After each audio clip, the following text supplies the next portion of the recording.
Bernardo finally reached Lapino. The rabbit was practicing his shuffle. Bernardo recognized the cards. It was Lapino. We capture Zenobia, we find out what she knows, and that's the whole war right there. Easy peasy, lemon squeezy. Capture the Emperor's greatest general, who also happened to be a deadly sorcerer and, oh, his only daughter? That would be worth it. On the other hand, he could still get to the core of the Sky Ripper, even if he couldn't get the whole thing. It must have great power.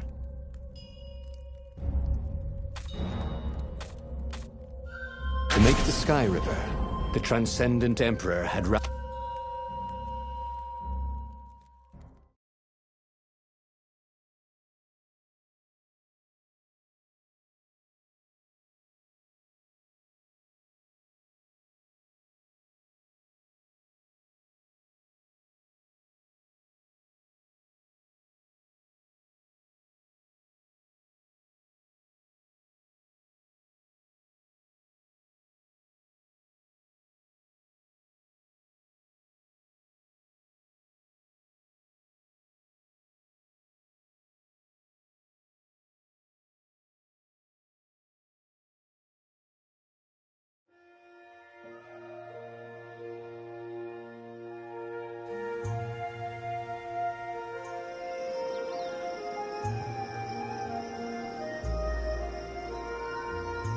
It's beautiful here, thought Bernardo. It was nice to be back with his old war buddy. All right. Lapino was a traitor. But still, it was good company.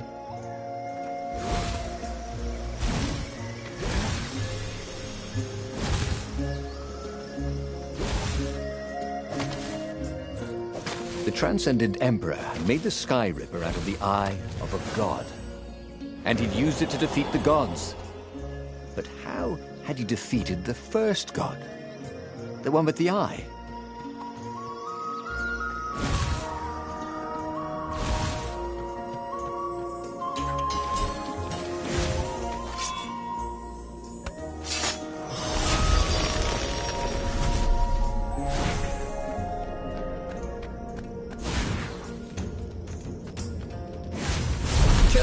Kill the rebel! Caught one, Raven. Eat the rebel! Caught another.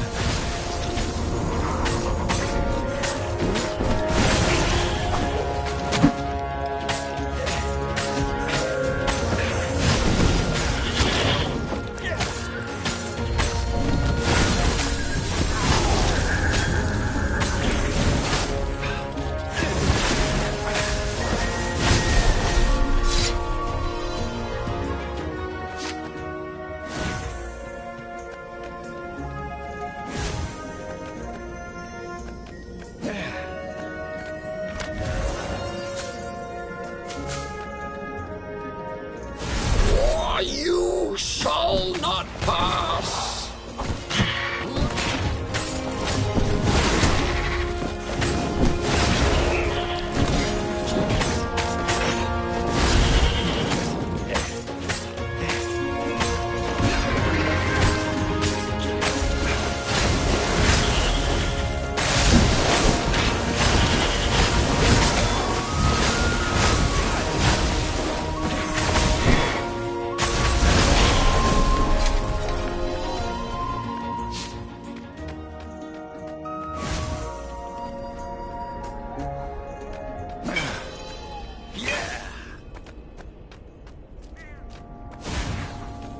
You almost never saw wild gogglers together like this. The toads had to train them not to peck each other to death. So these had to be Imperial gogglers. That meant Bernardo felt wrong all over. He could feel an almost palpable sickness in the air. And if the land could have tumors, they would look like these monstrous crystals. The forest was quieter than it had been. There were insects, but few birds, if you didn't count the ravens. Bernardo smelled sick animals and dying ones. No healthy ones. I'm getting a bad feeling about this, Bernardo thought. Maybe Lapino was right. Maybe they should have kidnapped Zenobia instead of coming here. Oh look! fracking.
As he held the radiant icosahedron, Renato felt queasy, like dozens of tiny worms were nibbling his insides.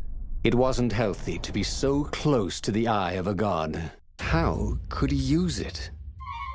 He could take it to the observatory. The scientists there could tell him how to harness its ancient power.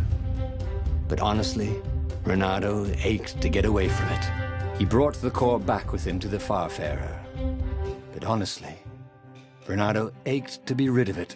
Tell you what, said Lupino. I'll take it to the observatory. You attack the Imperial outpost. The Imperial outpost was a vital communications node. Taking it could shatter the Empire's ability to coordinate. And it would be full of secret plans and maps and maybe even rebel prisoners. It was a good target for a hero like Renato. But what if Lupino lost the core to the Empire? That could be a good thing, couldn't it? Was Renato ready to take that risk? Maybe it was better if he brought the core to the scientists himself.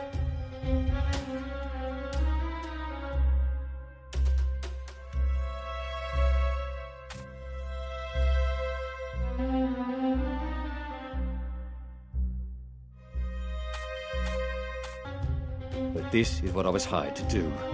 Oh, well, at least let me run ahead and warn them you're coming. Renato wondered if Lupino was up to no good. What if the rabbit warned the Empire instead? Oh, but Lupino wouldn't betray him like that. Not again. Before it'd been a fluke, right? They finished the trip to the Nexus in silence. He would offer Lupino a chance to betray him, or not to. His old friend deserved another chance to prove true. All right, Renato said. Go.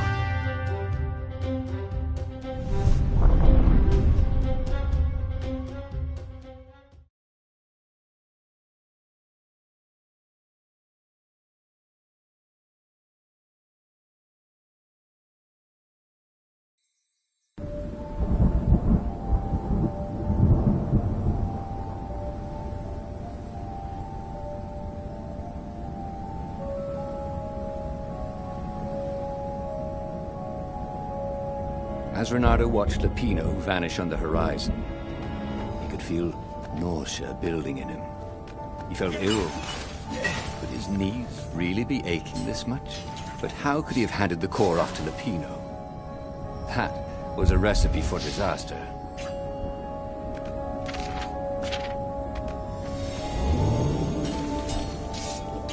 Renato wondered what would happen if he jumped.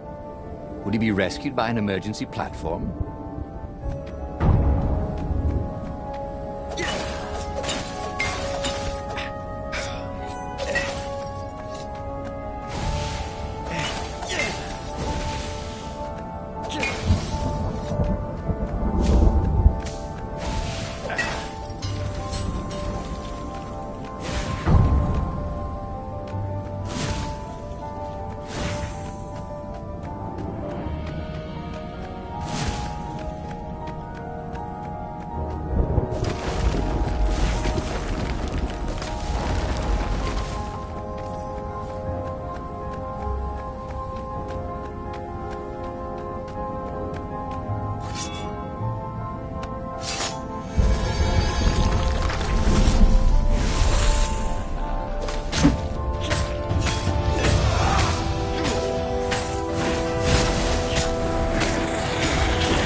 chest was filled with old concert t-shirts. And something useful. Reynardo felt worse. All his joints were aching now. He'd been through beatings that felt better than this. So the core had a kind of poison that could harm you without even touching you. That's new. Well, it had power. The rebellion needed something with power. And how was this any worse than a sword wound? Well, a death by sword was sudden and fair. This was just squalid. A piecemeal death, like old age.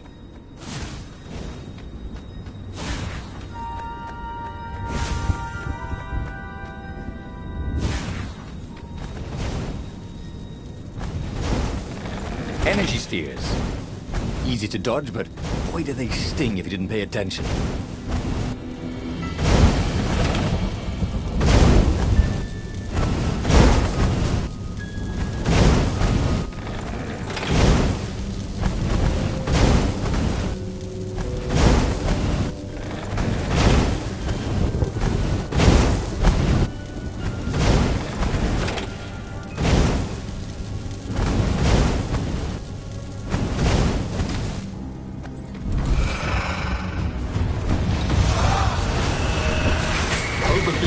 Right?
The observatory was a burning hulk. Dead scientists everywhere. Reynardo found the Mad Rabbit cowering under a desk. The Ravens, they must have known we were coming, said Lapino. How did you... Well, see, I was doing a card trick with my lucky deck, and I kind of bobbled the cards, so I went under the desk to gather them up, and boom! I guess we'll have to take the car straight to the secret base. Reynardo wasn't sure he believed that, but Lapino was talking so fast. It always seemed to make sense. The secret rebel base. Yes. They had engineers there. But wait. Calaveras, the sage in the mountains. Maybe he would know what to do with the naked core.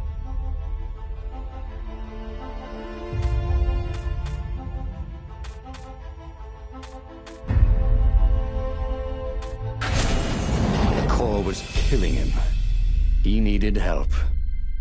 The sage, Calaveras, had given him the maps to find the armature and the core. If anyone knew the true name of the Transcendent Emperor, if anyone knew how to assemble the Sky Ripper, Calaveras did. If anyone could heal Reynardo and render the core safe, at least to its bearer, surely it was he.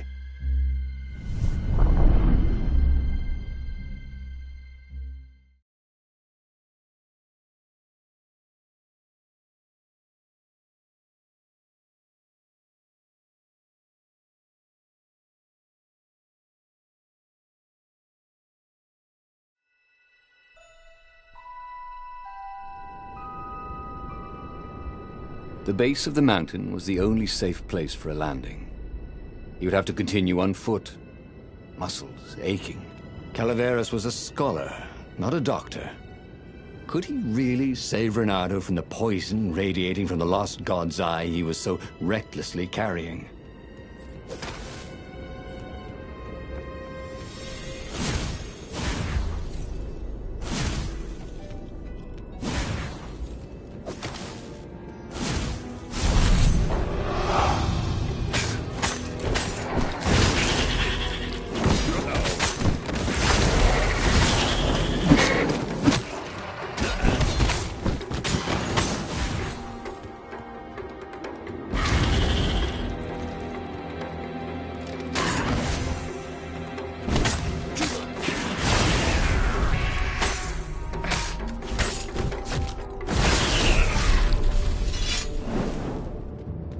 Oh, this was not a fun way to die. Even if he survived, no one would write ballads about the fox whose knees ached forever, would they? Not unless he paid for it. And he hated paying for publicity.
What did you do if one of these platforms stalled?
It was chilling walking through the living mountains.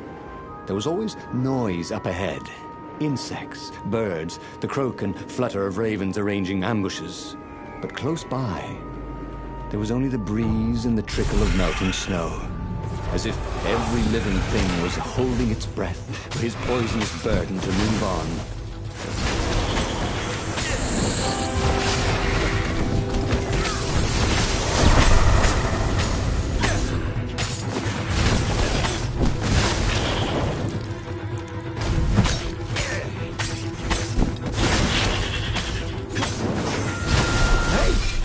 Where do the ravens go? The live ones, I mean.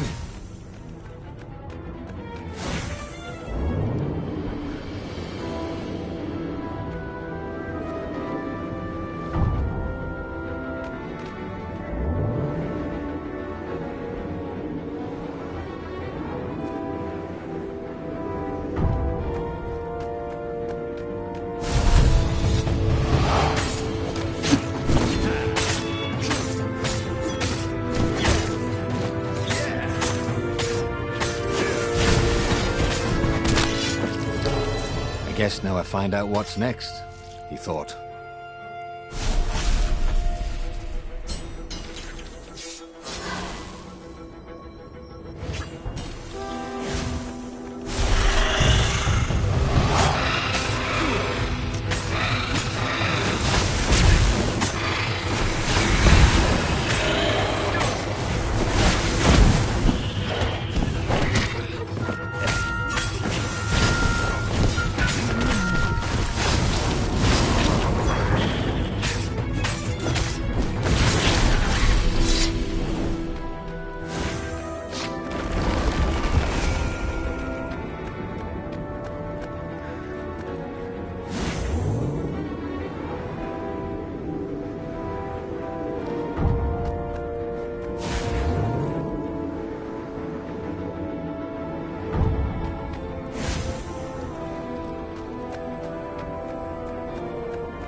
Bernardo wasn't sure he should have rescued Latino. He could have had the Sky Ripper. Now all he had was the core, and it was killing him.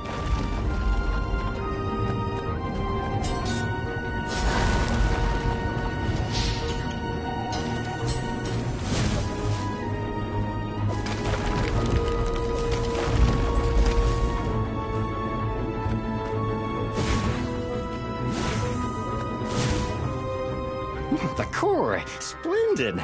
Croaked Calaveras. Where's the armature? Right, I was kind of hoping you wouldn't need it. No, I don't. It's just a professional interest. We've got much better prismatics than the old TE ever did. So Calaveras was an arcane engineer.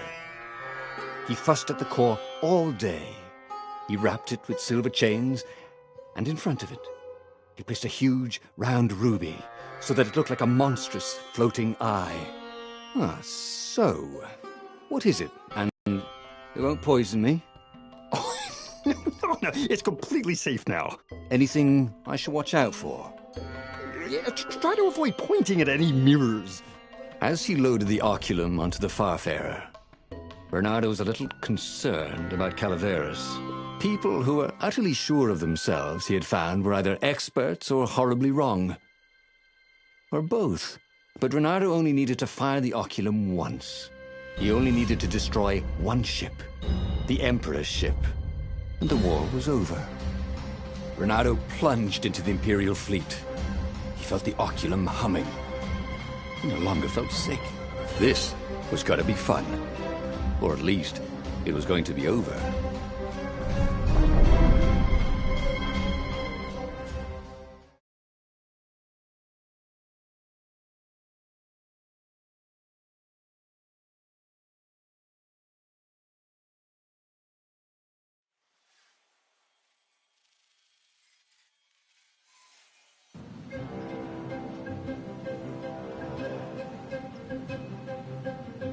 Bernardo resisted the temptation to fire the oculum until the time came. He could sense its arcane energies yearning to escape the sage's wrappings. But it wasn't eating him alive. So that was a plus. He felt good about himself.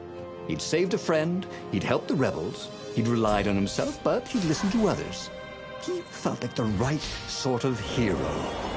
Wise, yet decisive. Calaveras had been so sure it would work. Maybe he could fire it just a few times. No harm in that, right? But only when he absolutely needed to. Don't get ahead of yourself, lad.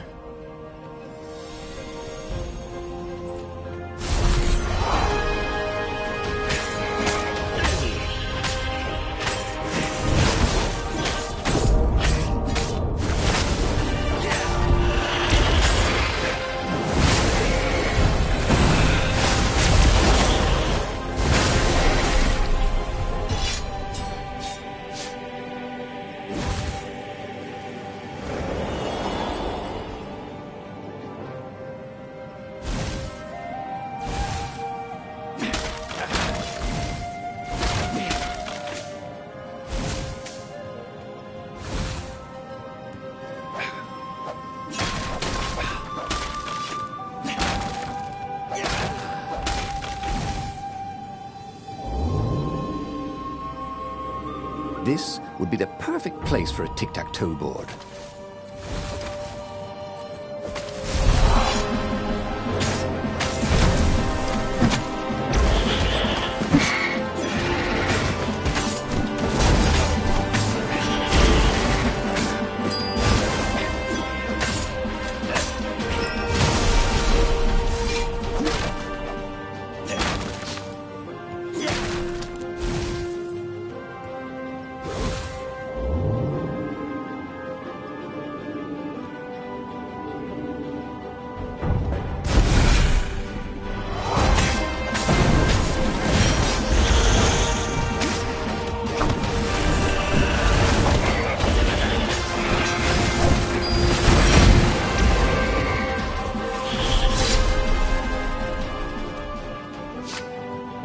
Bernardo's arm was getting tired.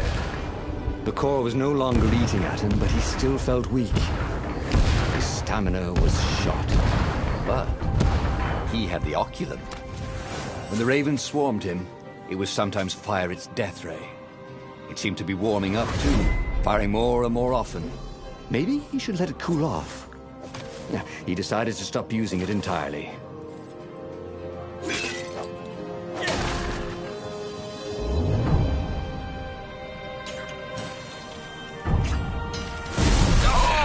You got such delicious-looking eyeballs! Called the lead raven. Thank you, I think, said Bernardo. It never hurts to laugh.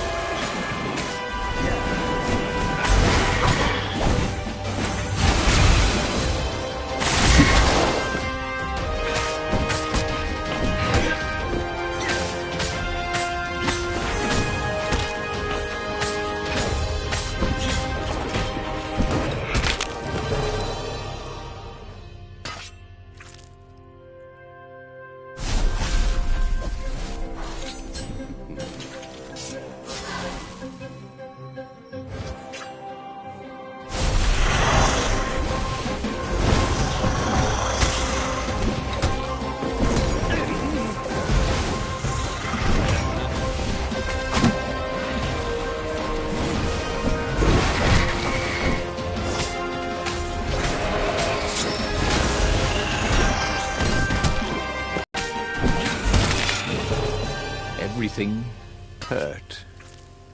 And then it didn't.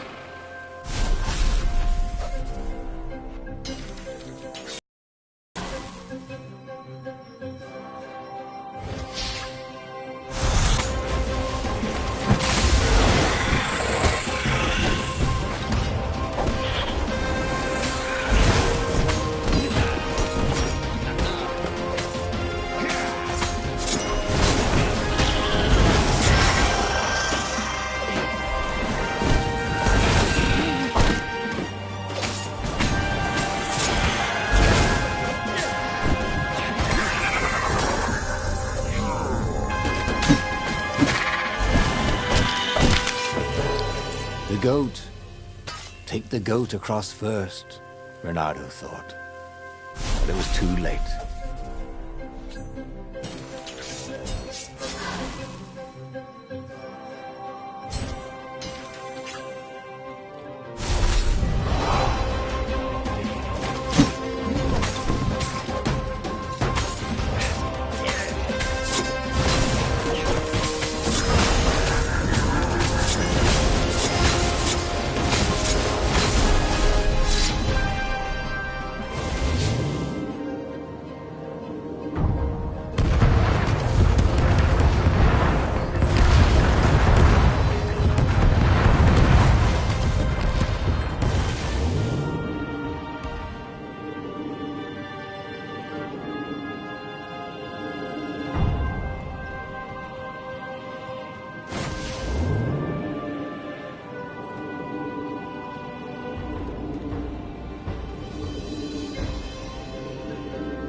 A very clever engineer named Elon Muskrat had got his start making floating platforms.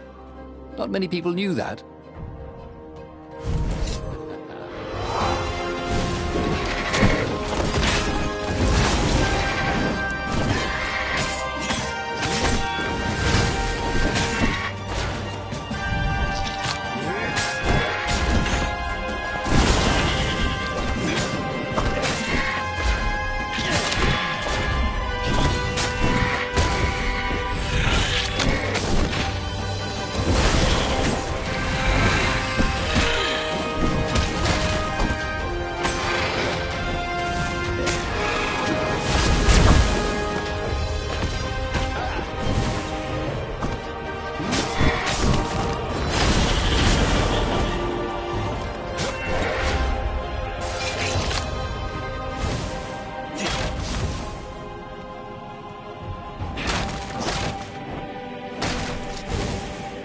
Odd. The Oculum was still hot to the touch. He almost thought it was getting even hotter. Well, that was ridiculous, of course. Anyway, he'd only to fire it one more time, and then he could chuck the whole contraption into the abyss. And the Emperor's ship was now in range. Bernardo squinted. He could make out the line of ravens protecting the ship. Zenobia in front, conjuring. And on the deck, yes, that was His Imperial Majesty, pacing in his golden armor. Bernardo lined up his shot and fired. Caught in the beam, the ship burst into flames. the Ravens, and Zenobia exploded. The Emperor, too, exploded. Renato waited for the beam to stop, but it only got brighter, and the oculum hotter. Frantic, Renato pulled the oculum towards the abyss. The ruby burst into flames. The shiny metal casing glowed, then melted. That was good. Now the core could cool off, right? Renato ran. The blast incinerated him instantly, along with both fleets. The shockwave could be felt across all Erda. That winter, with neither Empire nor rebels to rule them, the islands slid into banditry. And so began the Second Age of Darkness. He should go back to some of the choices he'd faced before. Maybe there were new paths that had opened up, like those doors he was opening up all over the map that took him to new treasures and around his enemies. And he hadn't learned anything new this time. He'd done the same thing twice, yet expected a different outcome. The book's pages fluttered to the beginning once again, faster than before, and he fell. The clouds parted over the Isles of Boreas. It was time to choose. The rebellion was in trouble. Ravens were scouting for the secret rebel base. They needed a game changer. Pieces of the Sky Ripper had surfaced. Renato knew that using it could go catastrophically wrong, but he was sure he could figure out how to use it safely. Also, a temple had risen out of empty desert. The Iblis Stone was hidden there. It was a dangerous artifact. It could corrupt its user into a bloodthirsty monster. Maybe he could find a way to use it, to take its power without surrendering to its wickedness. And also, his old friend Lapino needed rescuing.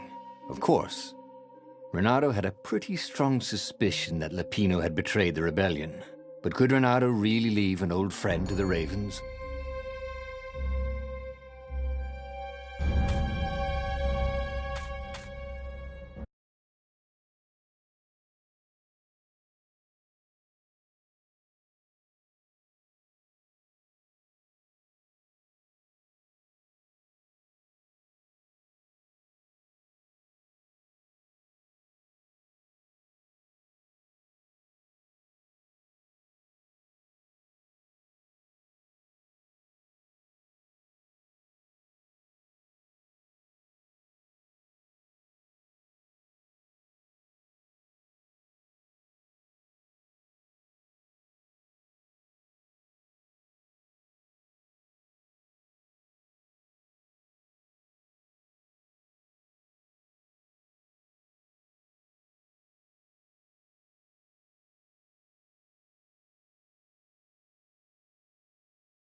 Every child knew about the Sky Ripper.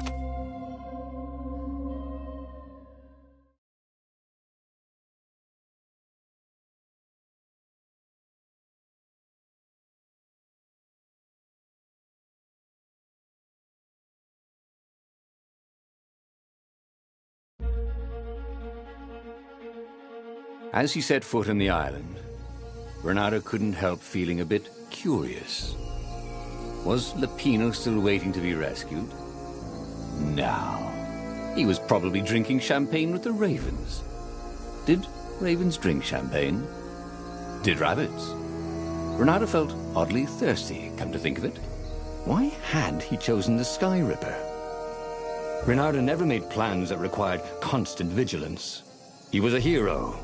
He didn't think too much. He just went with his gut and hoped it all worked out. The Sky Ripper was a long shot.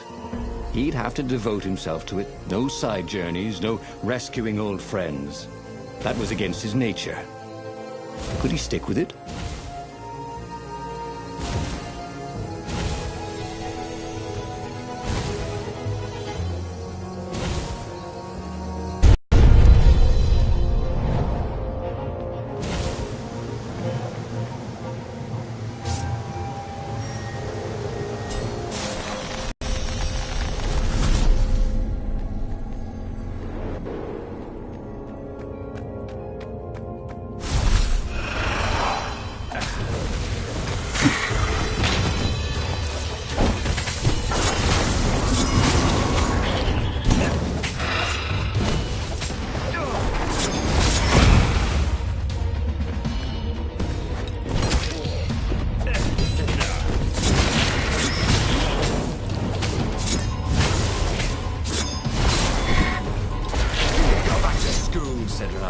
In your next life.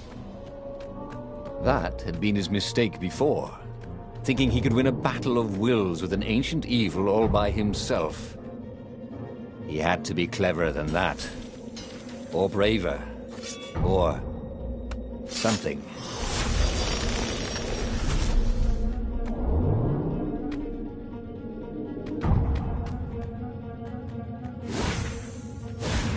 Hey, do old ravens go grey? You know what? Don't worry about it.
Renato chuckled.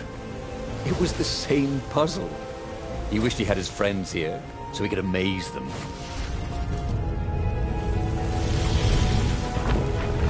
There it was. Sky Ripper's armature. The stuff that dreams are made of. Engineers' dreams, anyway. The device was intricate. No one alive had the skill to make a thing like it. how was it part of a weapon at all? He'd have to ask a scientist. But first, he'd get the second piece.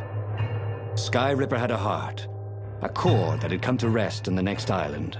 Well, there was another island he could reach. Zenobia had just invaded it with her father's Raven battalions. She must be encamped there still. But fighting Zenobia now, that made no sense at all. He'd already sacrificed one friend to get this armature, was it? He didn't need to hurry to face her. She would find him. Renato asked himself why he changed course to confront Zenobia. He'd no idea. Sometimes he would just do things, and he could never figure out why he'd done them. Usually, they worked out. After all, he was a hero.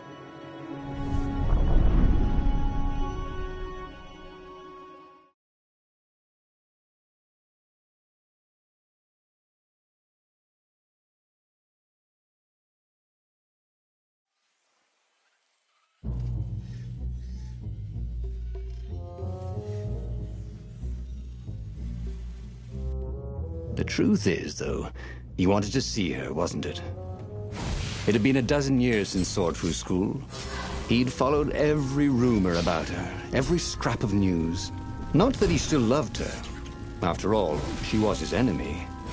No, it was solely because, know your enemy. But it would be great to see her. Even if they faced off across sword points, as they'd done so many times at school. The world was a less interesting place without her.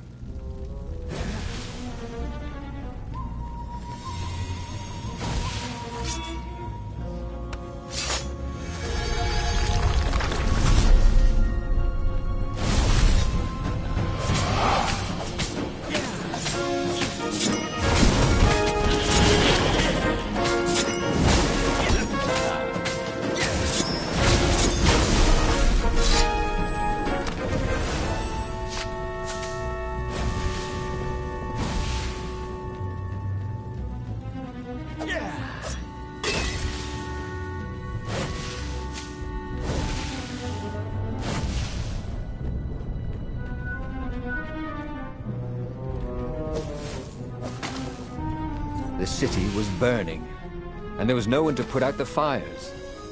If somehow Zenobia survived her father and inherited his crown, what sort of empire would she be heir to? But he couldn't think about that, could he?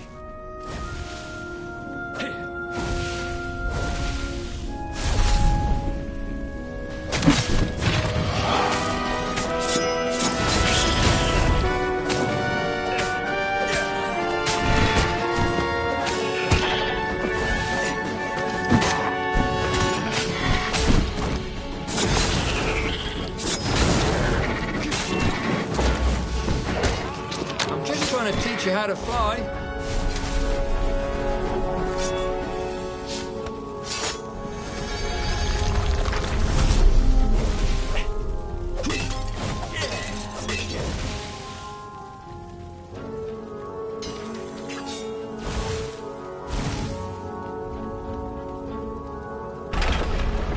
He couldn't do worse with Zenobia than he'd done with the core, could he?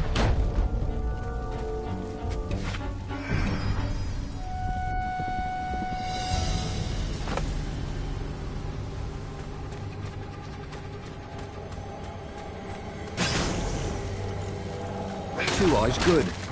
One eye dead.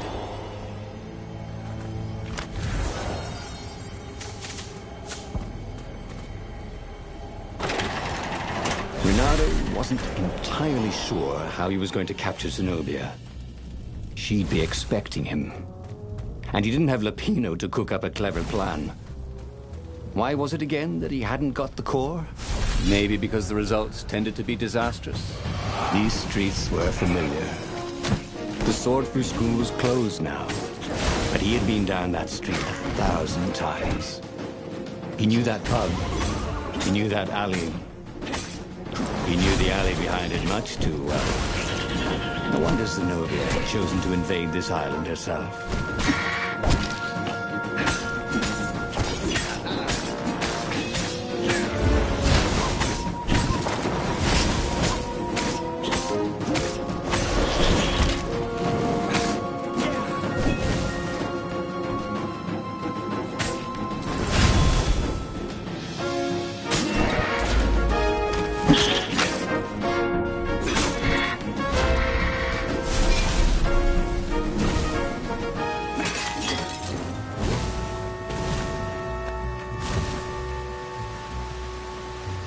Reynardo slinked through Zenobia's ship, making no sound at all. Where were her guards? Finally, he reached her bedroom. She was curled up on her bed. Oh, he'd forgotten how beautiful she was. How sleek. How soft. He tapped her on the shoulder with his sword. She vanished. And he suddenly noticed he couldn't... That makes no sense. It's a trap, shouted the Emperor. I'll meet you at the outpost, and I'll bring my interrogators. If Reynardo came face to face with the Emperor, maybe he could assassinate him. But maybe it would be smarter and safer to turn Zenobia against her father.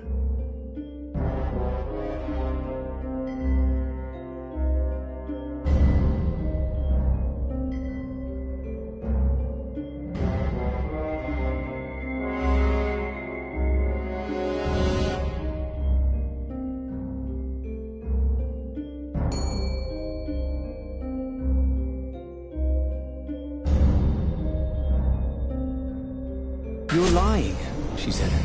Somehow you're lying. The spell hadn't worn off yet. He had to tell the truth. The trick was in making sure she wouldn't believe it. The core is perfectly safe, he said.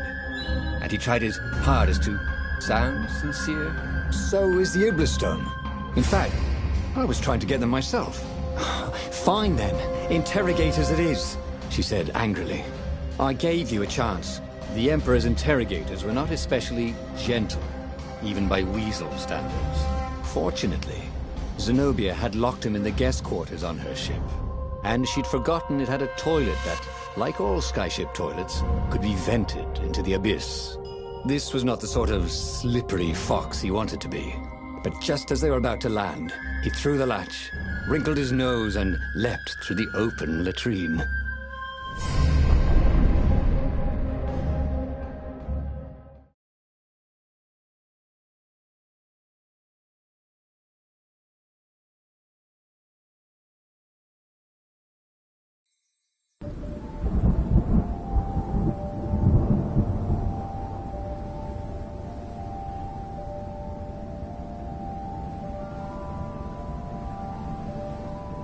It was a short, but safe landing. At least this part of the Nexus hadn't changed too much. Zenobia had been taking him to the Imperial outpost. She'd never expect him to go there by himself. Well, maybe she would. You never knew with her.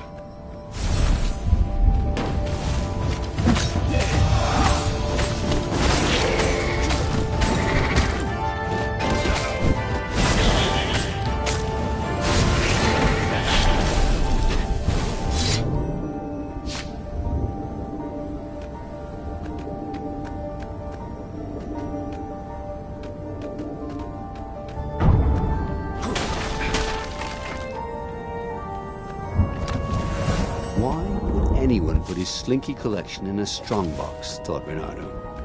Are they magic slinkies? Oh, and there was something else.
Reynardo knew Zenobia, and Zenobia knew him.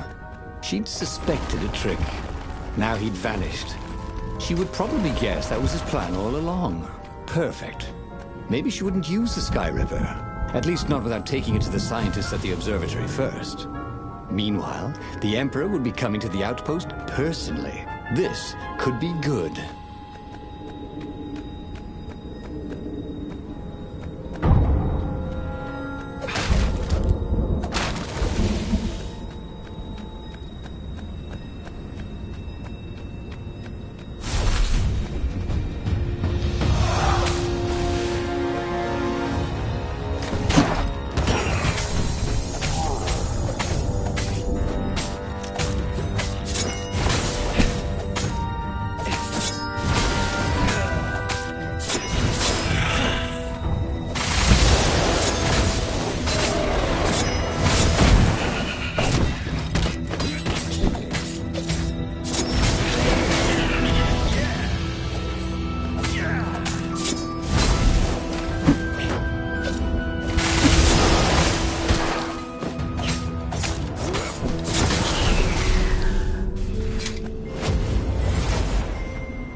Reynardo was face to face with the Emperor's bodyguard.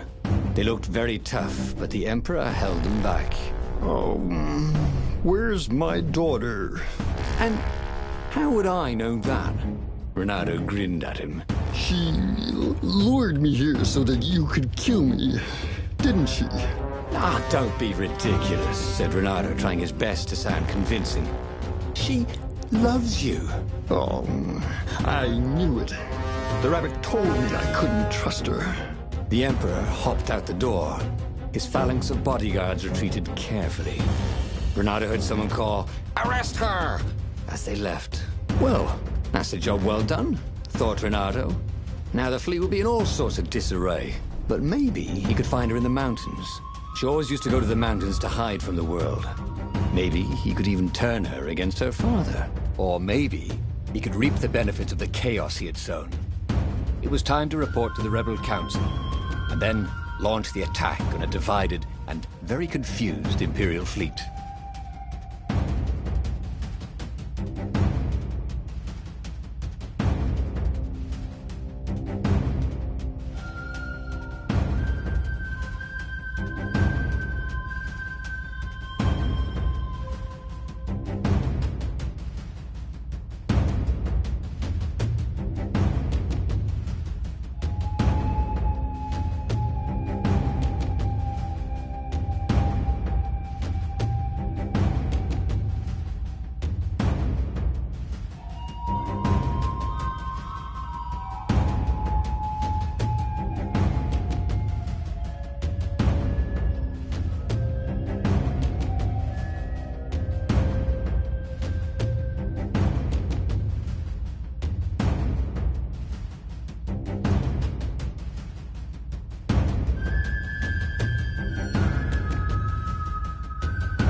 Reynardo felt very clever indeed.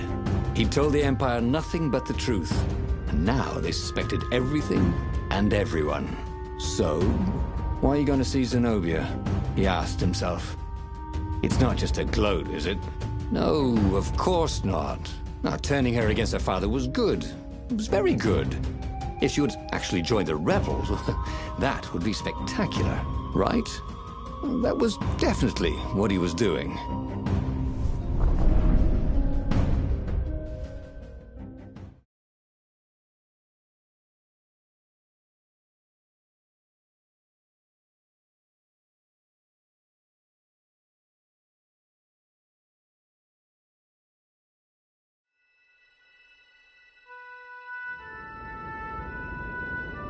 He wondered if he should have just told her the truth about her father. The Emperor had adopted her from a stray. That was the source of all her loyalty. But even then, he'd been dreaming of a bargain with the lost gods.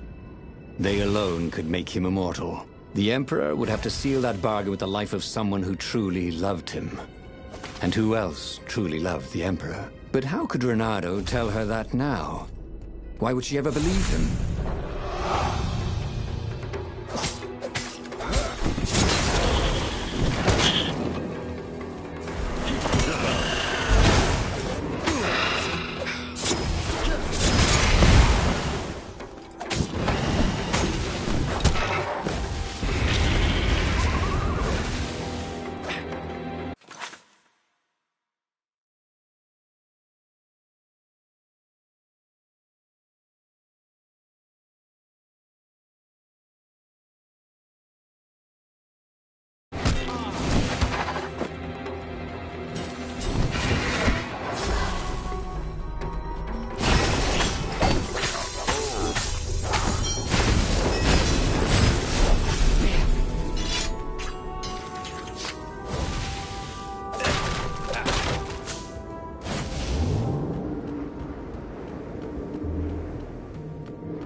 funny thing was, she should have trusted him. He told her the truth, the whole truth, and nothing but the truth.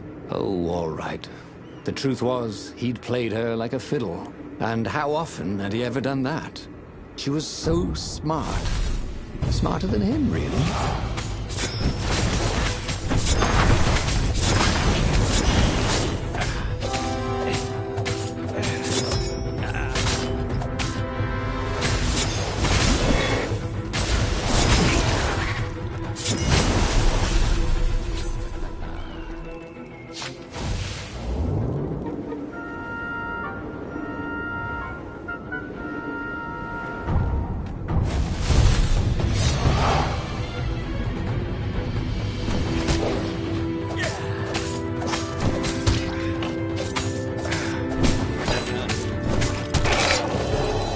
Touché, he said, and died.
Bernardo had given away the location of the secret base. Fortunately, the Emperor thought it was all a trap. He even mistrusted his own daughter. Bernardo couldn't have done better if he'd planned it.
What have you done to me?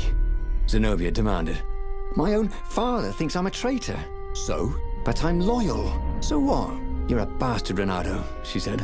Now, you love that about me. You really did want the core, didn't you? And the Iblis Stone. Yep, he gloated. You get all that? She said to the far speaker toad he'd failed to spot. I am so relieved, my daughter, said the far speaker. And Zenobia got into her ship and flew off. Damn it. The old far speaker trick. How had he missed it? This was very bad. Zenobia back in her father's good graces, and both of them ready to use the core and the Iblis Stone. He got back on the Farfarer. Briefly, Renato thought of fleeing. The odds were surely against him. Never tell me the odds, he told himself. Odds confused him. He preferred to trust his gut. And so he sailed on to attack the fleet. Alone, if necessary.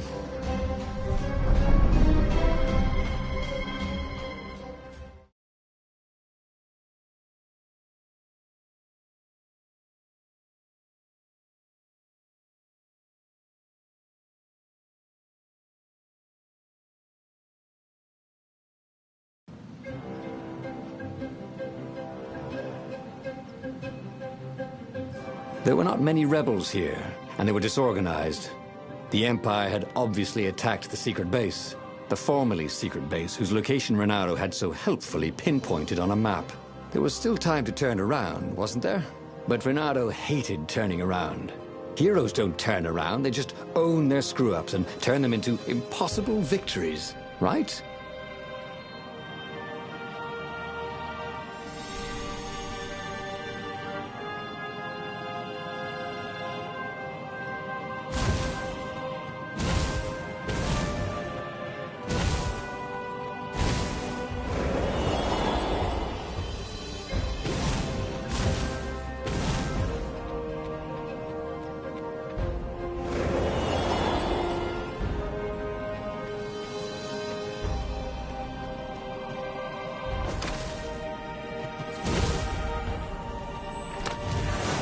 Ooh, sparkly, thought Renato.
thing was, Renato's personal battle was going fairly well.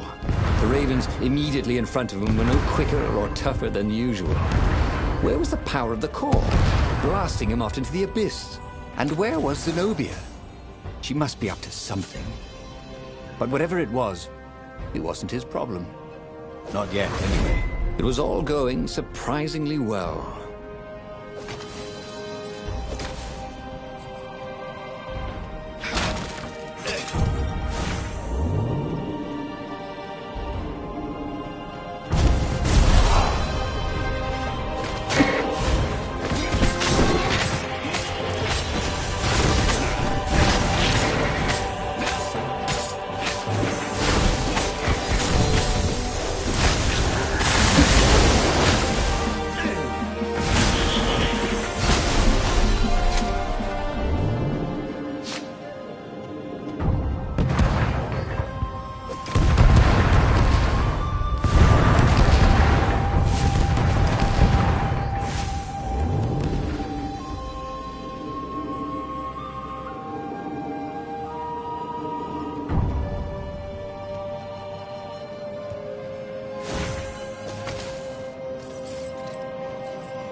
he'd confront the Emperor.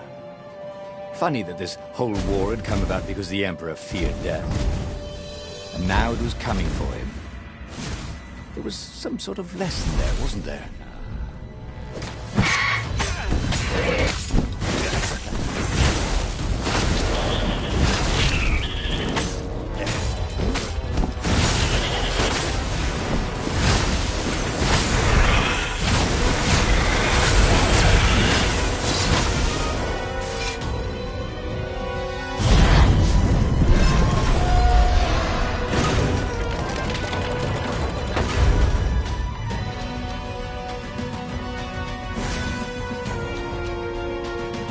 At last, he came to Zenobia and the Emperor. She was sealing up a kind of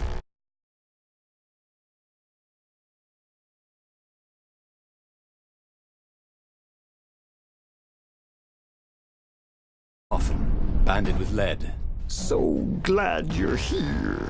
Croaked the Emperor. You will be witness to my final victory.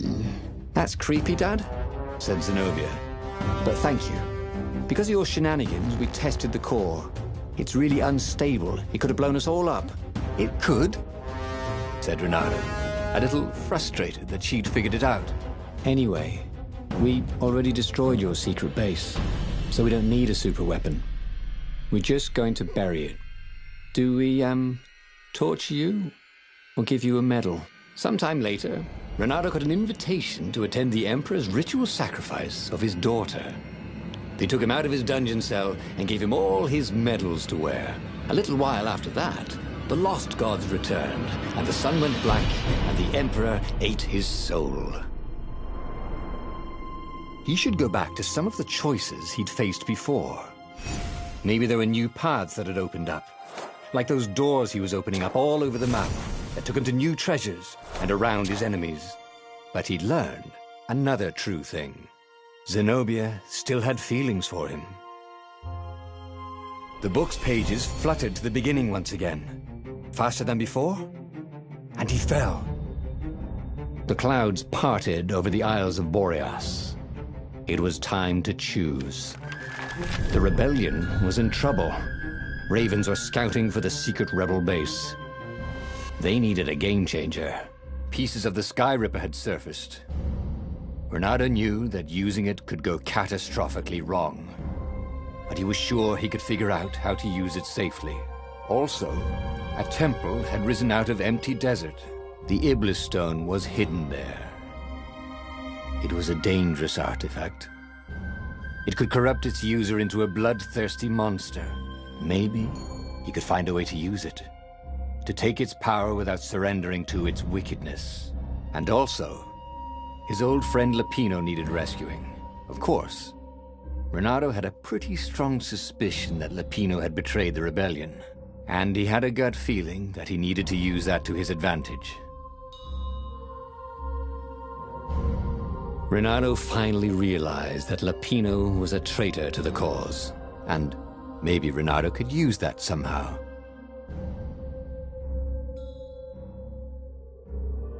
Renato couldn't quite put his paw on when he'd realized Lapino was working for the Empire. He'd never exactly seen Lapino sending coded messages to the palace, but he was sure. The rabbit had been on too many disastrous missions where he was the only survivor, or where he accidentally missed getting on the boat that went down to the abyss in flames. If Renato could prevent Lapino from getting back to the fleet with all the intelligence he'd probably gathered, it might be worth the trip.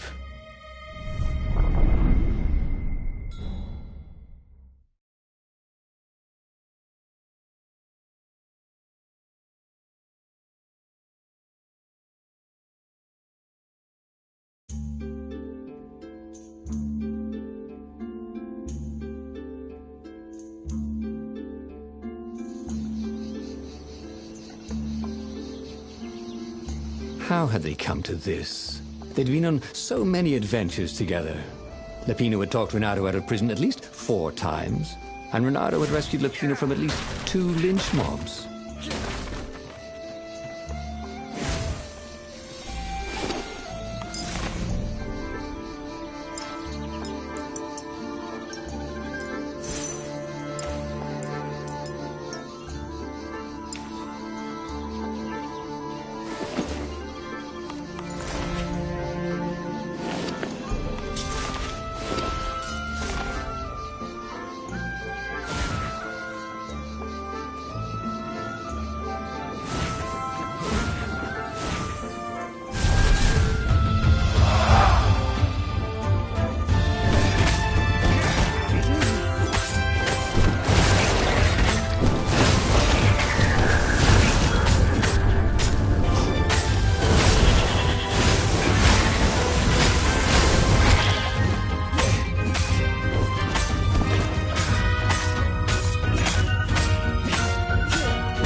felt that the rabbit resented him.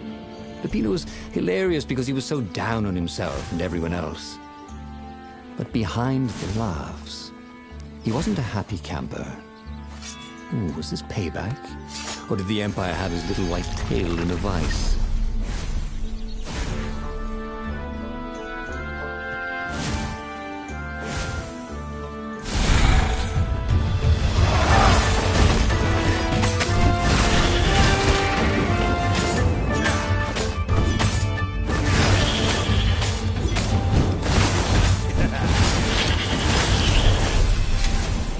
There was still no sign of Lupino.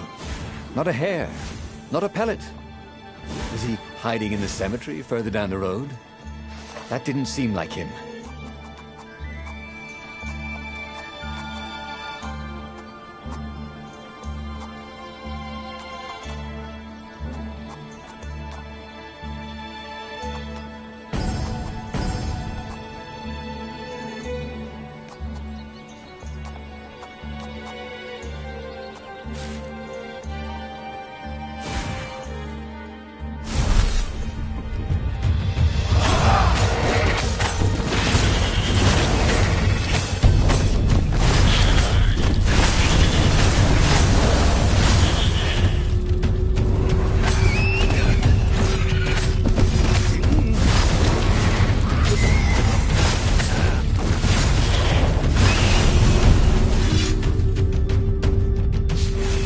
Lupino would betray him. The core was dangerous. And Renato had a fleeting idea that the two ideas went together somehow. And then it was gone again. Ah, damn ideas. They never stuck around when you needed them.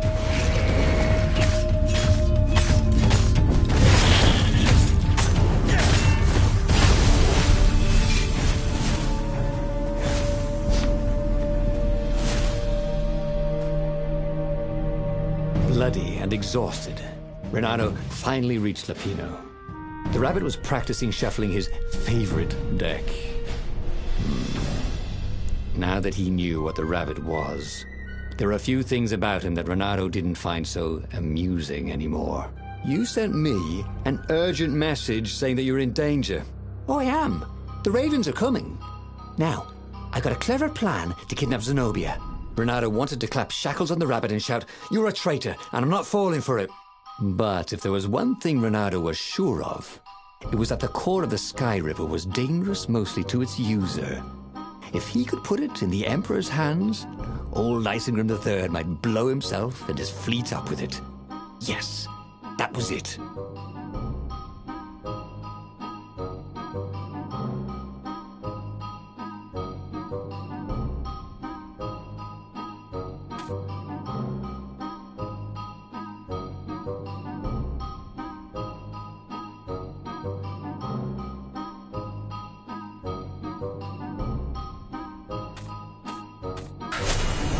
Me? A traitor?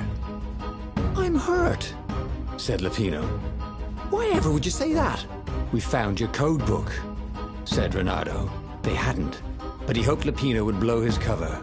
You got me, said Lupino. And you know what? I don't regret a thing.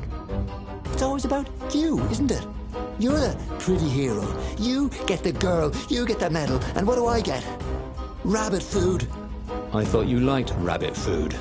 Go to hell, said Lupino, and he made a gesture, and 20 ravens came out of nowhere and stabbed Renato to death.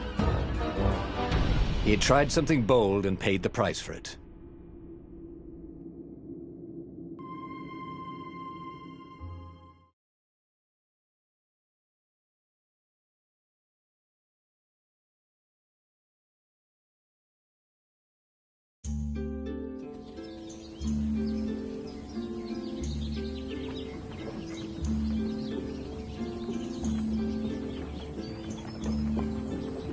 How had they come to this? They'd been on so many adventures together. Lupino had talked Renato out of prison at least 4 times, and Renato had rescued Lupino from at least 2 lynch mobs.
Let's make this quick.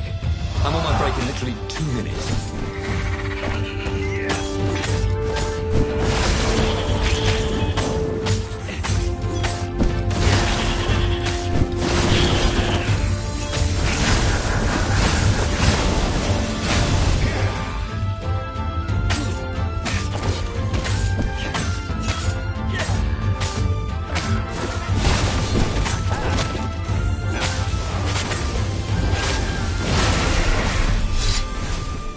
He'd always felt that the rabbit resented him.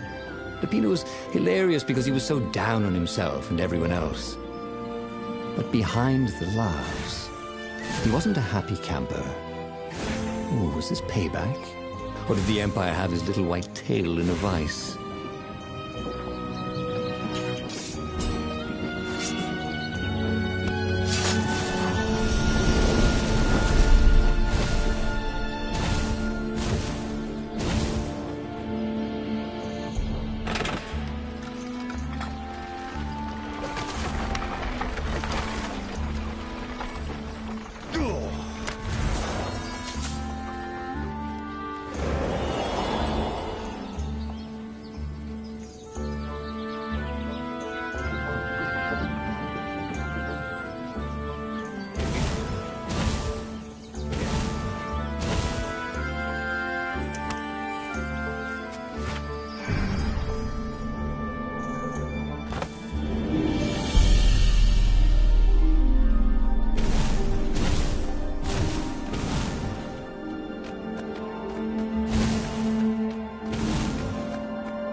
Ravens were landing everywhere from dropships. He'd better get moving. If they got to Lupino first, the rabbit would give the Empire all the intelligence he'd been stealing from the rebellion, and they'd probably give him a medal. He'd have to be very careful about how he played Lupino. At the slightest hint of danger, the mad rabbit would take off like a rabbit.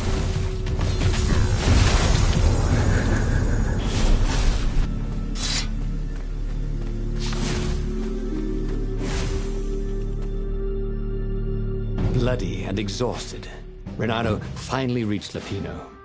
The rabbit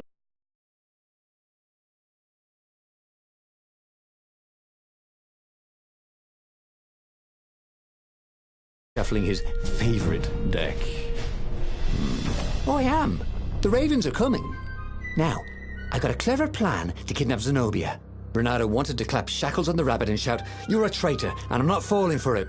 But if there was one thing Renato was sure of, it was that the core of the Sky Ripper was dangerous mostly to its user. If he could put it in the Emperor's hands, old Isengrim III might blow himself and his fleet up with it. Yes, that was it. Renato felt like a real hero, brave and smart. He told the rabbit all about the Sky Ripper's God's Eye core. "I'll go get the core while you attack Zenobia," he told the rabbit. "But wait, I've an even better idea. I'll get the core and you attack Zenobia," said the rabbit. "Right, yeah, that is better," agreed Renato. Perfect. The traitor would make sure the Emperor got the core. Now Renato just needed the Emperor to use the core. If he could only get something that the Emperor wanted very badly. Zenobia. He could save her and bait the Emperor at the same time.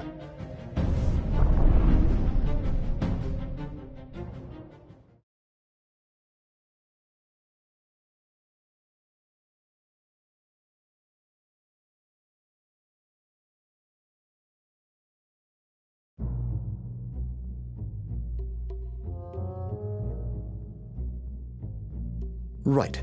Now, all Renato had to do was fight his way through Zenobia's invading troops, sneak onto her ship and into her bedroom, and kidnap her without any of her dozens of guards alerting her. Then, he would rely on her love for him to convince her how evil her father was, so she'd run away with him instead of going back to her father, who was going to blow himself up. It did sound a little risky. But Renato had a feeling it would work out somehow. It always did.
Bernardo was halfway to Zenobia's encampment when Lupino showed up.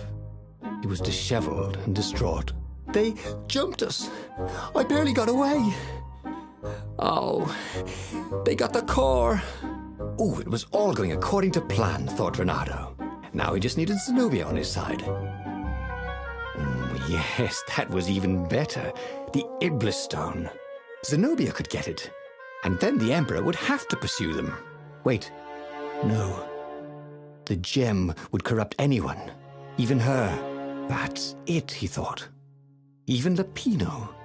Even though Lupino was already a traitor. It would turn him against his secret master, the Emperor. He would try to make himself Emperor. And the Emperor would have to defend himself with the core. Boom. He was a super genius.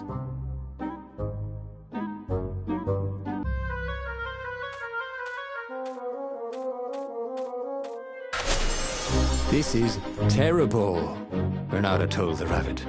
If only I had gone for the Iblis Stone. But now it's lost in enemy territory. He handed Lupino a map. It gives the bearer so much power. We can only hope the Emperor never finds it.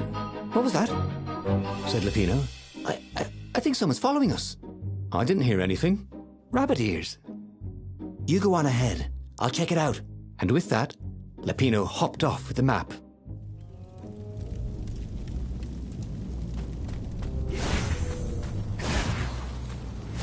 Oh, didn't I just kill your brother?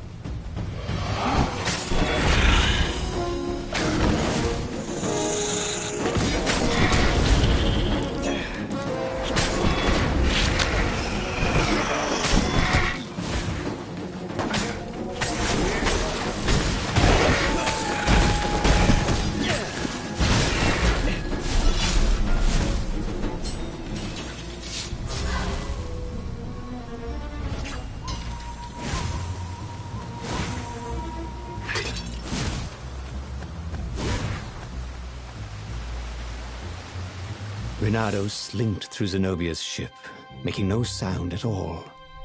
She was curled up on her bed. He'd forgotten how beautiful she was, how sleek, how soft. He tapped her on the shoulder with his sword. She was made of smoke, and he noticed he had a very solid blade to his throat. Did you really think you could capture me? Purred a familiar voice. I just wanted to chat, said Renato. Did you ever wonder why the Emperor adopted you? He needs a sacrifice, someone who truly loves him, to make a bargain with the lost gods. That's a vicious lie. He wants to bring them back. That's crazy. Why would anyone... They could make him immortal. An eater of souls. And with that, her eyes widened. She understood. Renato told her how he had rescued a priest whose order had been massacred, how he had slept in a burnt village. At midnight, The Emperor's victims had come to him in his dreams to tell him of the hideous eldritch rituals they'd been sacrificed in. He could still see those kittens and puppies. Their wide, sad eyes, their moist noses. You can't prove that. I've got a witness at the observatory.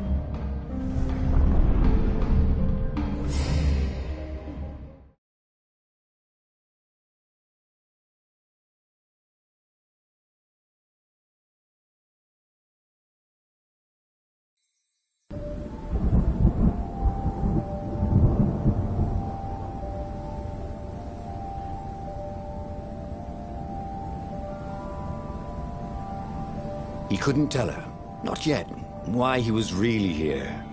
He didn't want her to be anywhere near the fleet when her father blew himself and Lupino up. So he told her about how the Emperor's obscene rituals had raised ancient artifacts out of the land. How he'd followed the appalling trail of the hideous horrors His Majesty had perpetrated for the sake of his own immortality. Any of this ring a bell? He said. He told me it was all lies. You've always known when I was lying. I always hated that about you, said Reynardo. The rebellion had started after atrocities that the Empire hushed up. Reynardo had rescued a priest whose order had been massacred for one book. He had slept in a burnt village. Dead kittens and puppies had come to tell him what the Emperor had done to them.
Don't you think I'd know if my father started practicing black magic? Why? Would you join in? No. I'd destroy his books and I'd... Oh, God. Okay, you're not completely wrong. They've resurrected one of his victims. Well, look, I mean, look, it's not exactly alive, but it can talk. A true witness, she said.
Reynardo was no physicist, but he could have sworn something was wrong with the trajectory of these cannonballs.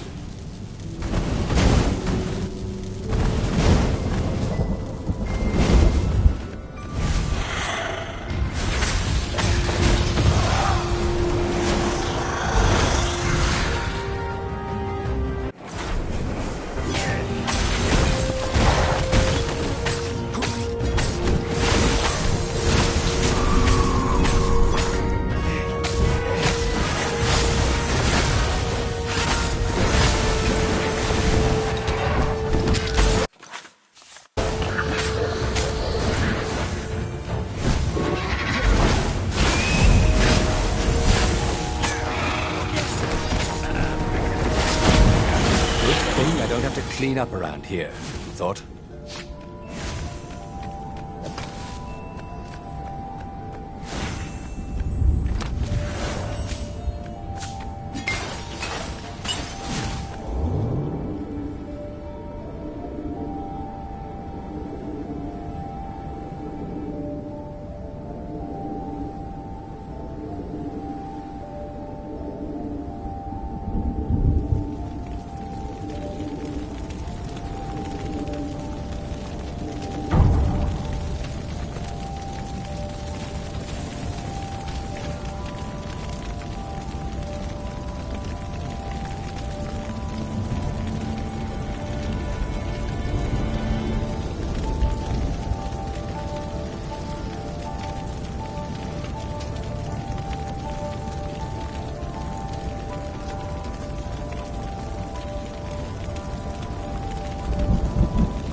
The observatory was a burning hulk. Dead scientists and black feathers everywhere. The Ravens had taken special care to burn the reanimated witness to cinders. Zenobia stared at the carnage. He didn't want me to hear the witness, did he? I guess not. What's your plan? She asked. So, Renato explained his brilliant gambit. Sending Lapino to get the Iblis Stone, become super powerful and corrupted, provoke the Emperor into using the core against him, thus blowing up both of them, and hopefully the fleet too. Let me visit your council, she said, shaken. I want to help. Could he really trust her?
Done it.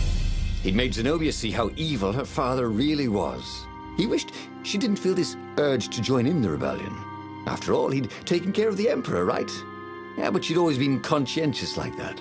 She told him she had to go somewhere first. So Renato gave her the location of the secret base, and they agreed to meet in the ruins. He had a very good feeling about this.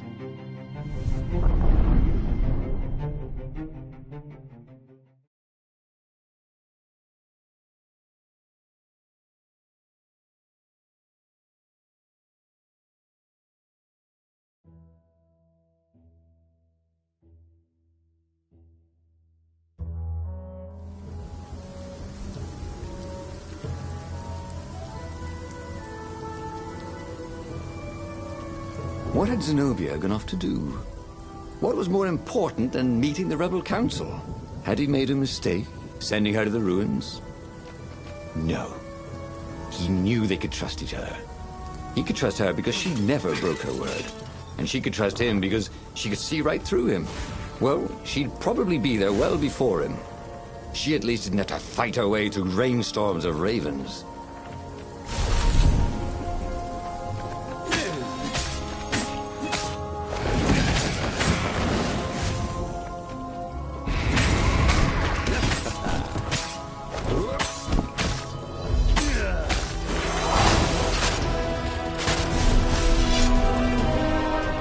He thought about Hypatia.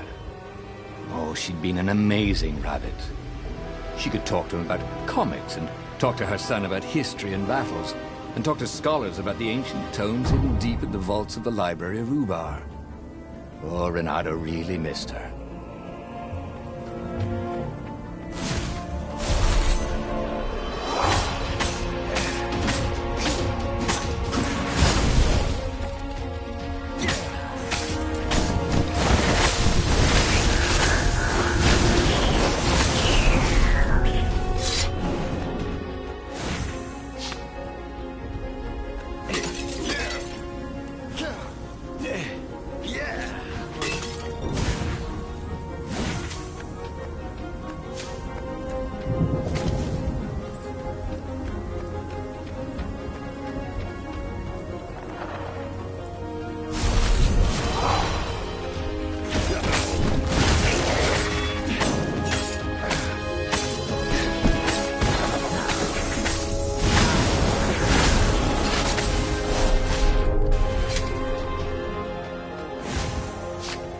As he came around the bend, there was Lupino, unconscious on the side of the path. And Renato could smell a familiar, sweet, smoky scent. Who? Zenobia. It had to be. She never used a combat spell when she could use drowsy gas. That meant she had the Iblis Stone. What would it do to her? She hated her father now. She'd kill him for sure. The council wouldn't mind if she killed the Emperor, but murdering her father would destroy her. He had to get to whatever ledge she was on and talk her down from it.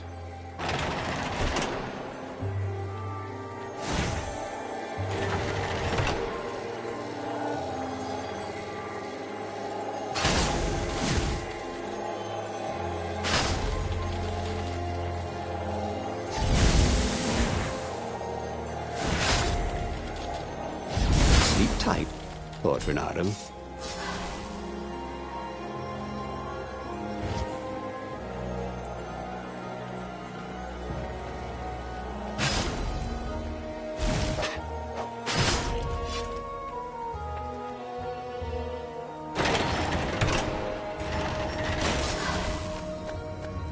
The long stairs. So he was close to the rebel base. Nothing was on fire. So far, so good.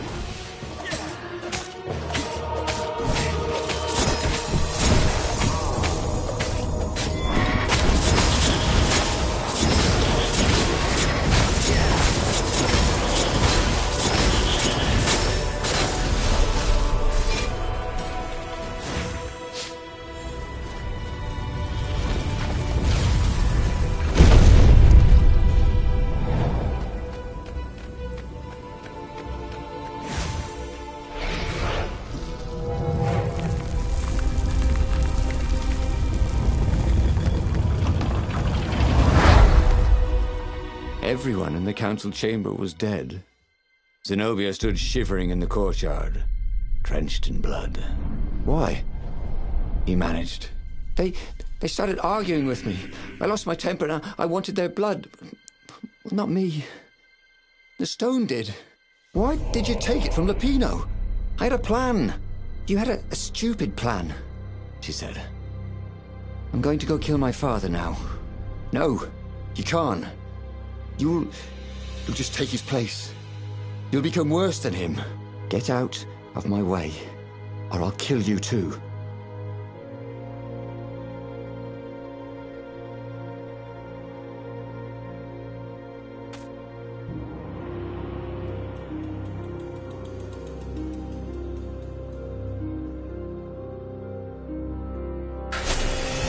You won't kill me, he said.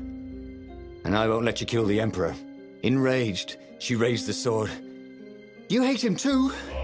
He could sense the Iblis Stone, yearning for his death. But she didn't strike. If you kill him, he'll destroy you. I know you. Shut up! She shouted, her sword trembling. I won't lose you again. Be for me, he said, and he was very close. I can't lose you again. And he was in reach of her sword now. I hate him! I hate you too!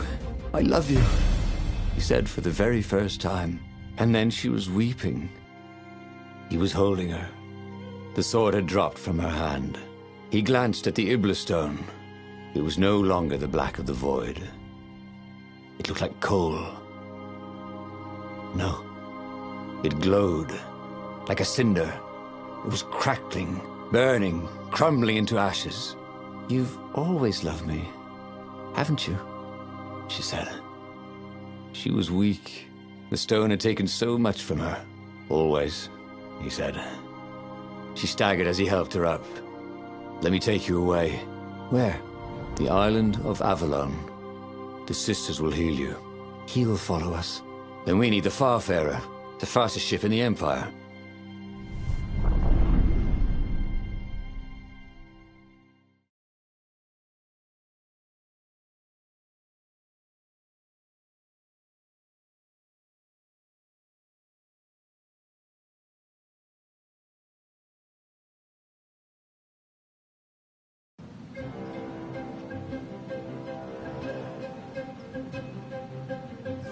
The Empire had seized his ship.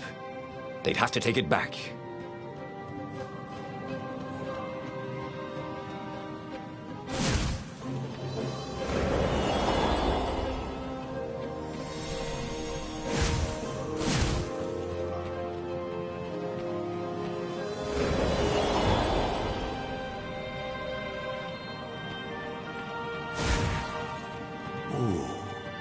portal that led right into the middle of the fleet. It was a glaring weakness in the defense.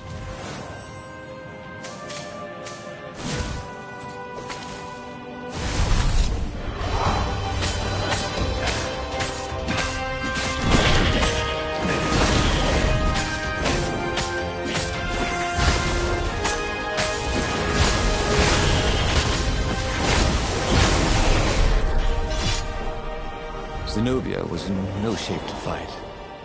But he never fought so well. He wasn't fighting for money or loot or a cause. He was fighting for her. For them. His sword danced, his feet flew, and the ravens recoiled from his ferocity.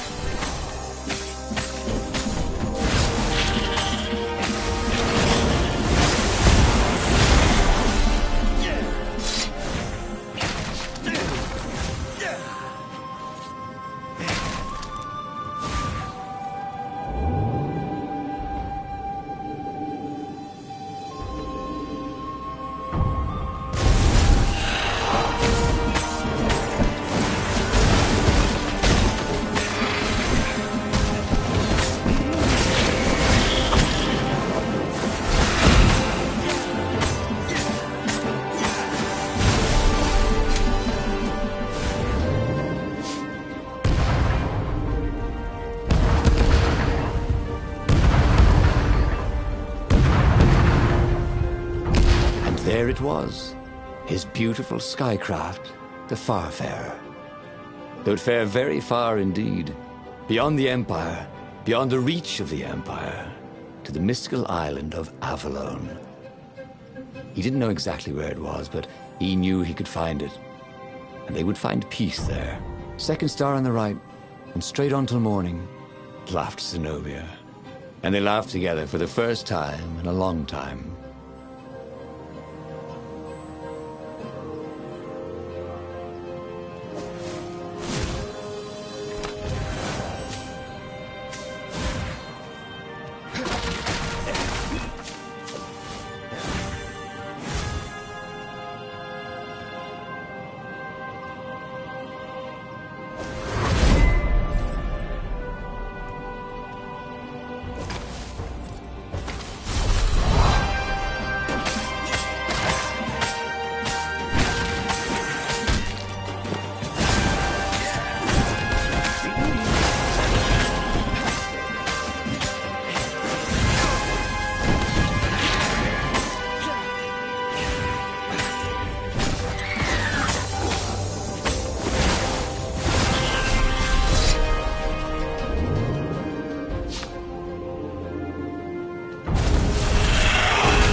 But they did not go unnoticed. Scout ships lifted off, and the long line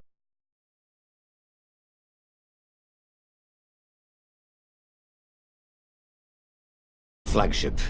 Bernardo turned downwind to gain speed. The Raven ships could pursue, but they couldn't close. The Farspeaker croaked, "You return her and live!"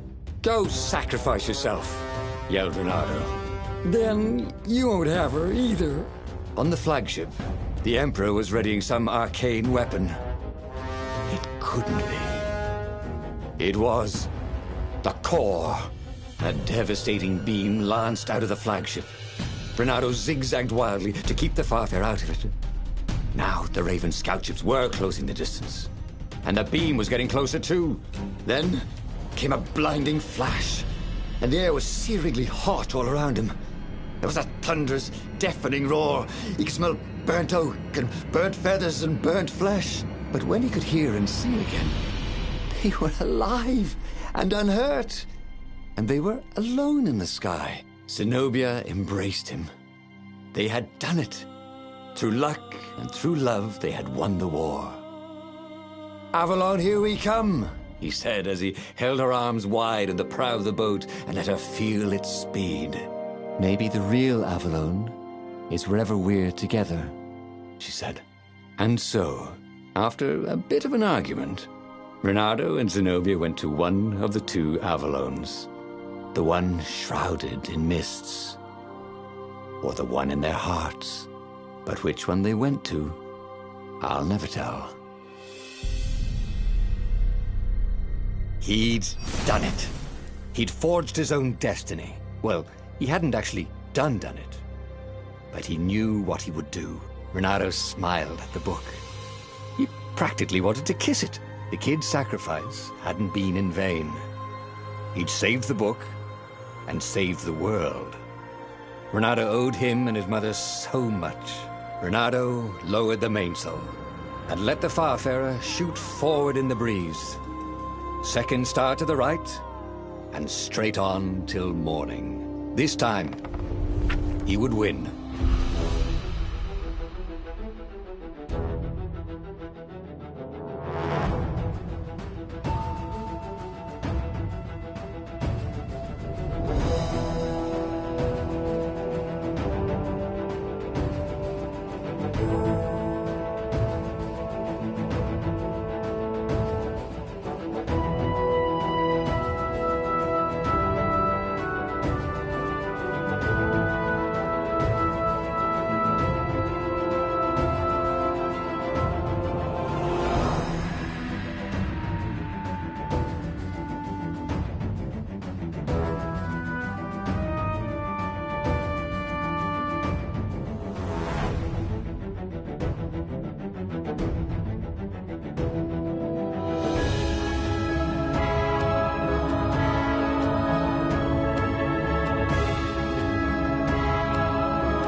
clouds parted over the Isles of Boreas. It was time to choose. The rebellion was in trouble. Ravens were scouting for the secret rebel base. They needed a game changer. Pieces of the Sky Ripper had surfaced.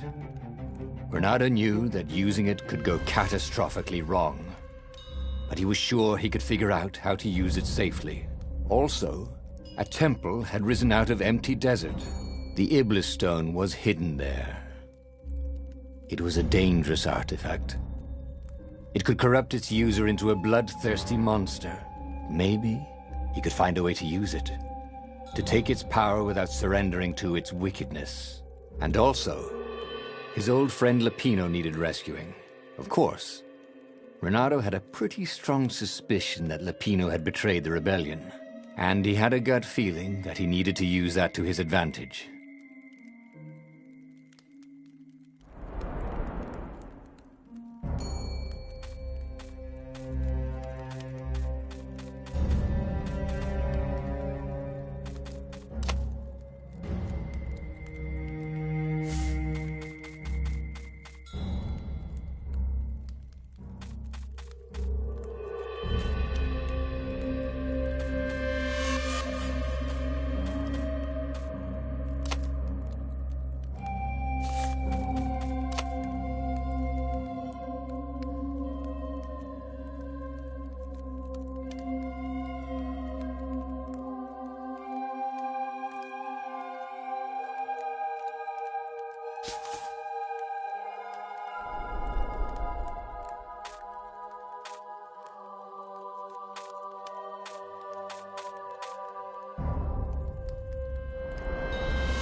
Every child knew about the Sky Ripper.